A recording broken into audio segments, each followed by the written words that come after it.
পারিবারিক টেনশনে আছি মানে যেটা ভালো না বহুত দিনে তো আল্লাহ বিদেশ করাইছে কামাই করি ফ্যামিলিতে দিছি বাপের নামে দিছি মার নামে দিছি বোনের নামে দিছি আত্মীয় স্বজন ব্যাকেরে দিছি তারা বাগোটা করে বাপের কাছে দিছি বাপের ভাইয়ের নামে এটা নামে বাপের নামে কি বাকি না নামে কিছু দেয় না বলতে রায় না অনেক এলাই তো চিন্তা করতেছি আর যে এত কথা করছি মিললাম বিদেশে কি আরো বসে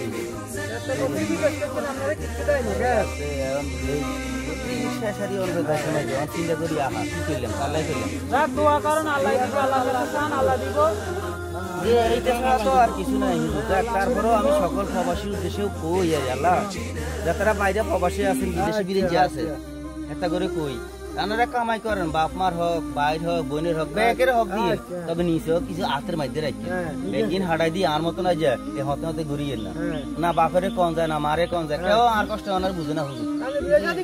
না গো বিয়ে শাদী অন্ত লেগে আর বিয়ে শাদী করি মতো নিজের হুঁজি তো নাই মাঝে গিয়ে মাঝে মাইয়া দিব নি আর কি সকল প্রবাসী কই ভাই আমরা কিছু কিছু জমাই রেখে কিন্তু দিয়ে না দিলে নিজে আয় দেশের মধ্যে আমার কোনো কাঙ্গালি গরু লাগবে আচ্ছা ঠিক আছে আচ্ছা নাহলে তো আরেকটা